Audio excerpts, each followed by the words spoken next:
тот вечер Гачак Скайдом был наполнен не только фирменными вокальными гармониями корейского R&B, но и тихим шепотом, быстро доносившимся с места на место. Среди тысяч людей, собравшихся на концерт Soul Tricycle группы Brown Night Soul, одно имя внезапно прозвучало из уст в уста, преобразив атмосферу в нечто более личное и эмоциональное. Ким Тэ-хён, известный мировой публике как V из BTS, айдол мирового класса, икона поп-культуры и фигура, чье присутствие почти всегда ассоциируется со вспышками фотокамер. Но в тот вечер он появился по-другому. Без сцены, без прожекторов и без роли исполнителя, он пришел просто как зритель, как фанат, как человек, желающий погрузиться в музыку, которая долгое время была частью его творческого пути. Сам концерт Soul Tricycle был необычным событием. Группа Brown Night Soul, состоящая из Наула, Йончуна и Сон Хуна, занимает монументальное место в истории корейского R&B, известные своим утонченным вокалом и глубокой эмоциональной подачей. Участники группы редко дают сольные концерты. Неудивительно, что это выступление стало одним из самых быстро распродаваемых и ознаменовало их первый сольный концерт за 6 лет. Волнение ощущалось еще до начала вечера. Однако присутствие Ким Тэ-хёна превзошло все ожидания. Сидя на VIP-балконе, в темной одежде и солнцезащитных очках, Тэ-хён, казалось, стремился слиться с толпой. Он не искал внимания. Он не махал рукой. Он просто сидел, слушал и наслаждался. Как ни парадоксально, именно это спокойное поведение сделало его присутствие еще более значимым. В тот вечер Тэ-хёна сопровождал Пак Хён Сик, его давний друг из Уугр Squad. Они непринужденно наслаждались концертом, время от времени болтая и тихо смеясь. Сцена могла показаться простой, но для фанатов она имела гораздо более глубокий смысл. Это был не первый раз, когда Тэ-хён проводил время с Хён Сиком, и каждое их совместное появление служит напоминанием о дружбе, зародившейся много лет назад, задолго до того, как они оказались в центре внимания мирового сообщества. В начале концерта большинство зрителей даже не заметили присутствия Тэ-хёна. Только когда люди у балкона начали неоднократно поглядывать в его сторону, слухи распространились. В течение нескольких минут социальные сети были наводнены постами, называвшими этот вечер рождественским сюрпризом для фанатов. Не было никаких официальных объявлений, никакой рекламной программы, просто спонтанный момент, который казался искренним. Со сцены Brown Night Soul наконец заметили своих специальных гостей. В непринужденной манере участники поприветствовали Ким Тэ-хёна и RM, который также присутствовал на концерте. Приветствие мгновенно вызвало одобрительные возгласы публики. Однако вместо того, чтобы создать дистанцию между айдолами и старшими музыкантами, момент получился теплым и располагающим. Участники Brown Night Soul даже пошутили, назвав Тэ-хёна и RM санбэнем, игриво перевернув иерархию «старший», «младший» с легким юмором. Шутка была не просто подколкой. Она отражала взаимное уважение, существующее между двумя поколениями корейских музыкантов. Brown Night Soul, обладая устоявшейся репутацией, решили отметить глобальное влияние BTS, не теряя при этом своей собственной идентичности как старших участников группы. Тэ-хён, сидя на своем месте, приветствовал этот момент искренней улыбкой. Одно из самых обсуждаемых замечаний вечера прозвучало, когда один из участников Brown Night Soul в шутку сказал, что хочет угостить Тэ-хёна ужином. Простая, почти тривиальная фраза, но для фанатов это прозвучало как тихое признание того, что Тэ-хён был не просто звездным гостем, а таким же любителем музыки, достойным уважения. Отношения Тэ-хёна с музыкой Brown Night Soul не являются чем-то новым. С 2014 года он часто исполняет их песни, как во время прямых эфиров, так и в неформальной обстановке.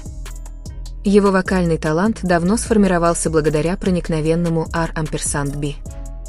Его присутствие на концерте в тот вечер стало прекрасным завершением цикла, от молодого стажера, восхищающегося старшими коллегами, до зрелого музыканта, которого приветствуют прямо со сцены. Что сделало этот момент еще более трогательным, так это его своевременность.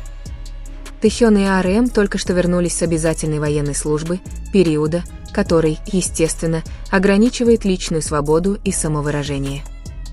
Их возвращение в творческое пространство, где они сидят среди зрителей и наслаждаются концертом без каких-либо скрытых мотивов, принесло многим чувство облегчения. Речь шла не о возвращении. Речь шла о жизни. Для Тэхёна этот вечер, казалось, стал частью процесса возвращения к знакомому ритму. В последние годы он все чаще демонстрирует последовательную музыкальную идентичность, основанную на Рамперсанд Би, Сауле и теплом вокальном исследовании. Музыка для него не просто профессия, а пространство для размышлений. Наблюдение за выступлением Браун Найт Сол вживую, впитывание вокальных нюансов и эмоций, проявляемых на сцене, стало для него частью непрерывного процесса обучения, которому он продолжает следовать. Между тем, присутствие Пак Хён Сика добавило еще один эмоциональный слой. Их дружба, зародившаяся в составе Уугар Сквад вместе с Пак Саджуном, Чхве Ушиком и Пик Бой, давно признана одной из самых искренних в корейской индустрии развлечений. Видя, как Тэхён снова проводит время с Хён Сиком, смеется и наслаждается музыкой, укрепилось впечатление, что, несмотря на все свои глобальные достижения, он по-прежнему дорожит тем небольшим кругом общения, который дает ему чувство защищенности. Некоторые зрители даже отметили, что атмосфера концерта незаметно изменилась после приветствия, не стала громче, но оживилась. Как будто все внутри купола поняли, что этот вечер был посвящен не только песням Браун Найт Сол, но и музыке как месту встречи айдола и фаната, старшего и младшего, друзей, разделяющих простые моменты. Позже RM опубликовал короткий пост в Instagram с эмодзи на тему праздников. Не было ни длинной подписи, ни объяснения, и все же этого было достаточно, чтобы подтвердить, что их присутствие было исключительно ради наслаждения концертом. В индустрии развлечений, которая часто кажется тщательно спланированной, такие маленькие моменты казались освежающе искренними. Реакция публики была теплой. Не было никаких споров, только разговоры об уважении, о том, как айдолы поддерживают своих старших, и о музыканте, который решил спокойно сидеть на балконе, наслаждаясь музыкой в тишине. Многие фанаты также отметили простые детали внешнего вида Тэхёна в тот вечер: его солнцезащитные очки, его непринужденное поведение и его скромность, несмотря на трудности остаться незамеченным. Все это укрепило образ Тэхёна как человека, который никогда по-настоящему не расстается с музыкой, даже когда он не на сцене.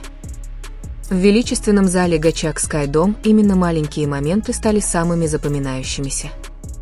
Взгляды зрителей, устремленные на балкон, одобрительные возгласы, смех, вызванный шуткой старшего коллеги — все это создавало фрагменты воспоминаний, которые казались глубоко личными, словно все присутствующие разделяли одну и ту же историю. Для ARMY этот вечер стал подарком. Не потому, что Тэхён выступал, а потому, что он, казалось, вернулся к самому себе, к любителю музыки, верному своим художественным корням. Он не устраивал зрелище. Он не захватывал сцену. Он просто появился. И именно поэтому момент был таким сильным. В конце концов, присутствие Ким Тэхёна и Пак Хён Сика на концерте Soul Tricycle было не связано с популярностью или статусом. Речь шла о прочной дружбе, взаимном уважении между музыкантами и музыке как мосте между поколениями. В быстро меняющемся мире развлечений этот вечер напомнил многим, что иногда тихое сидение и слушание — это высшая форма признания. А для Тэхёна та ночь, возможно, стала простым, но глубоким напоминанием о том, что его дом всегда рядом, среди проникновенных Рамперсанд Би звуков, верных друзей и музыки, которая продолжает формировать его личность, как V из BTS и как Ким Тэхёна.